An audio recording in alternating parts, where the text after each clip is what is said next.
game? Does he come in and give you hell? Well, he likes to come in and talk to the players before and then make himself known. I remember the first time I ever met him, like, "Hello sir, how are you?" And he said, "Please don't call me sir, call me Spreader." So he likes to be the player's friend. Okay, well, he's the ref's equivalent of the trendy priest. Let's get back to a pair of people who have no resemblance to trendy priests whatsoever. That's our commentary team, and that of course is Tyrone Howe. And first, Mark Robson. There was a very trendy clergyman who was buried quite close to here. His name, William Webb Ellis, who picked the ball up in the first place. And today the New Zealand RFU president, Andy Leslie, erected a marble plaque at the grave of William Webb Ellis in Menton, about 2.5 hours east of Marseille. So a nice touch from the All Blacks, paying their respect to the great man. They actually commissioned a local stonemason. France and England had previously erected plaques in Menton to William Webb Ellis. But it's Romania who have a lot of work to do in this second half, trailing by 8 points to 0 here in the Old Port in the southeast of France on the Mediterranean coast in this fabulous Velodrome Stadium. And Pierre Berbizier will have imparted a few words, we imagine, during the half-time break, Tyrone. Yes, Mark, I mean, that first half would have put years on you, really, in terms of all the knock-ons and turnovers and possession given away. Really, it's up to Italy to come out and just control this game and take the game to Romania. There's very little that the Romanians have to offer here, apart from sterling defence. It starts with the pack. The pack have to go at the heart of this Romanian pack, of the line-out and the scrum, drive at them, suck those fringe defenders in, and give some space and some opportunity for the Italian backs, because that's certainly where the opportunities could come, because the Italian backs have a lot more style and flair, but the Italian front eight have to just face up to their responsibility and take it on. More turnovers than you'd find in a French patisserie. Griffin waits then. Let's see if Italy can improve their performance. Tinku comes through offside. One step. Another infringement from Mr. Tinku. You get the feeling, Mark, that it's only a matter of time before Mr. Tinku gets a 10-minute rest on the sidelines. Tinku the Tinker, I think.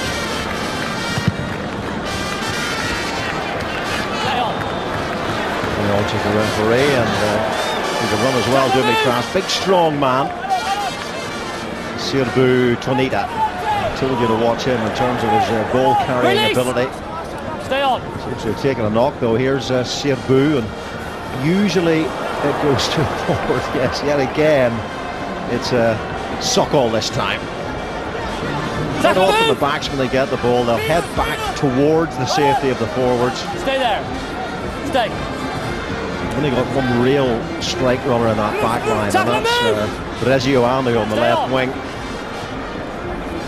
So again, it's forwards, popping and driving.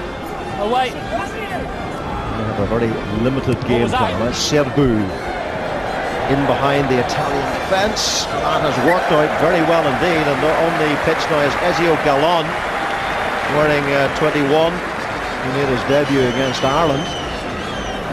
And again, the Italians have only themselves to blame, because that whole multi-phase of play by the Romanians came from a missed penalty touch kick from the Italian side, which really would have relieved the pressure. Now, as critical as we've been of the Romanian side in the first half, you just have to remember, if all they are is one tackle away from a converted try, and then it's absolutely game on. So certainly Italy are no way out of reach of this Romanian side. Tinku, can they get the line out to work? Yes, they can this time, and it's well taken by Tonita. Well, they do have big bruisers in there. It's the sort of range they can score from if they can get themselves organised in this ball. It looks very good, it looks very close. Spreadbury is right there. Looked like the player was turned though. There's the ball held up, surely. Time off, everybody stand up. Griffin looks as if he's actually below him, and with a back rower just on top with the ball. Time off. Lyndon, are you there? Lyndon Bray is the TMO yes no? from New Zealand. Tony Spreadbury taking no chances. Looked as if Manta, he was turned. Did he maybe dropped it as he tried to ground it? Initially he was on his back, but he twists here, but did he drop the ball? It looks as if he didn't have it under control when the ball actually hit the ground, and then he puts his hand out to try and claim ownership over it.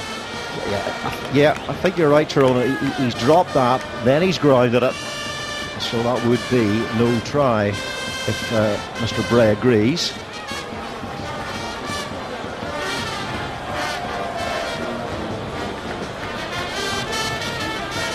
He's had a couple of tight calls already, Lyndon Bray, hasn't he?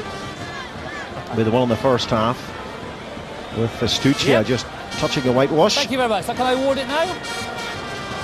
Listen, confirm a try. He's given the try. It's a little bit controversial because it looked as if that man, Alexandre Manta, perhaps had dropped the ball before he managed to ground it, but Lyndon Bray has said it is legal and a try. So 5 points to Romania, right back into the game.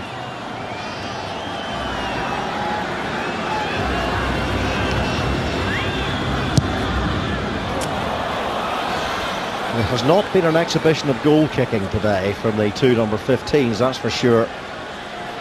No, I have to say I'm very surprised at that decision by the third referee. I mean, really, it looked as if it had come out of his grasp, hit the ground, and then the hand came out to claim ownership over it.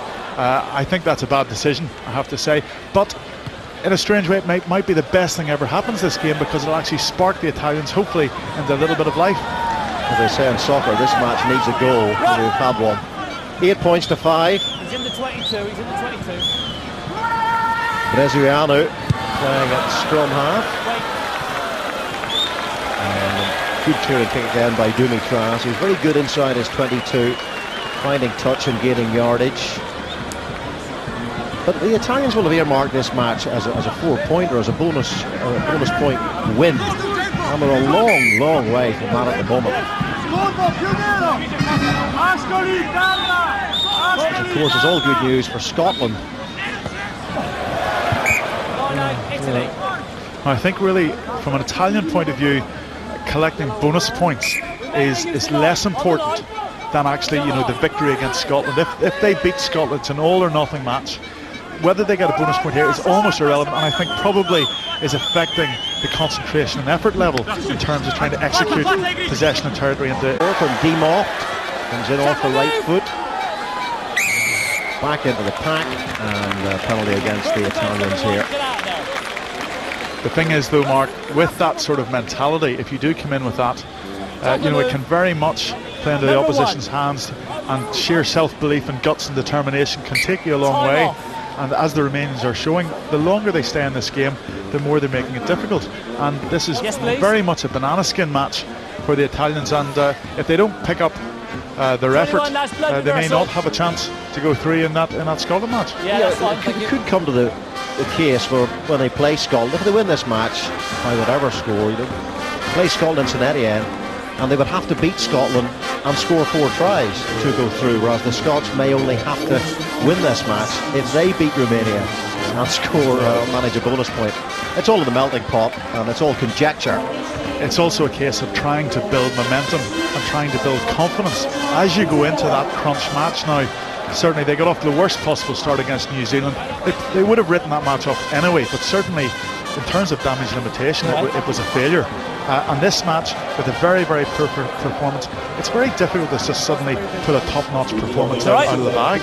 So really, they would have wanted to have played with a lot more confidence and a lot more precision in this match. Because it's very difficult just to flick that switch in a match that matters, for quarter-final qualification.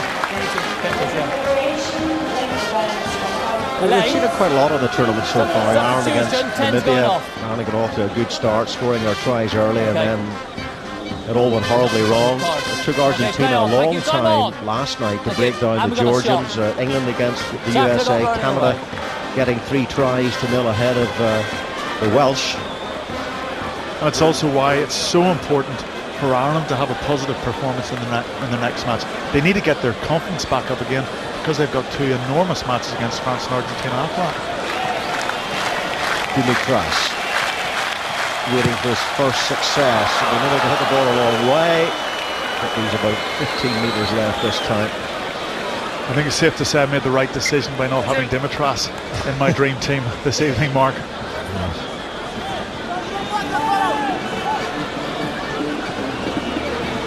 Yes, that match against Georgia, of course, Ireland's next game is live on Satanda this weekend. The Georgians have only 4 days to turn around for that, and they'll be very bruised and exhausted after their match with Argentina.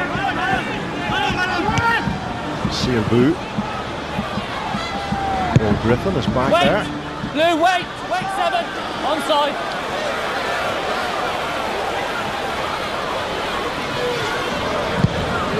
Dimitras once more. And he can block the football, that's for sure. Well kept in play though. Bortolucci is taking his time. He doesn't find no direction.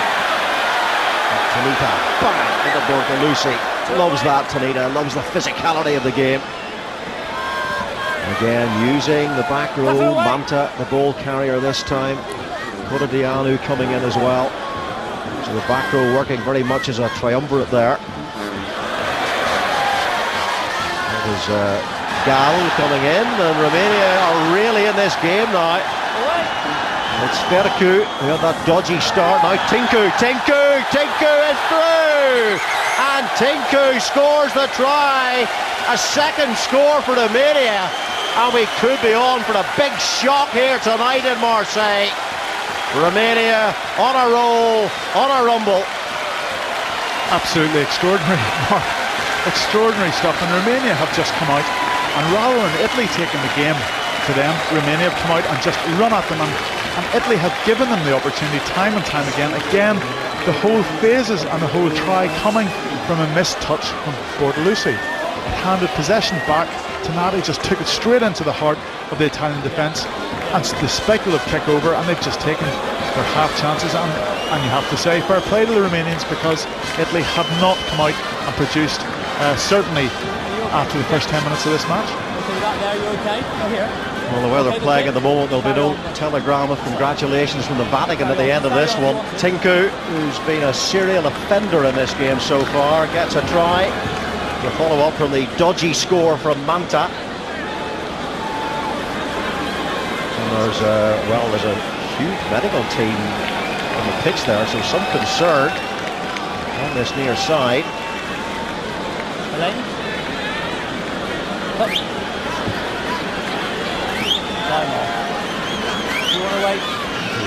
Italian players receiving some serious treatment there. Let's see who it is. Looks like Alessandro Tronco has come on in the meantime, by the way.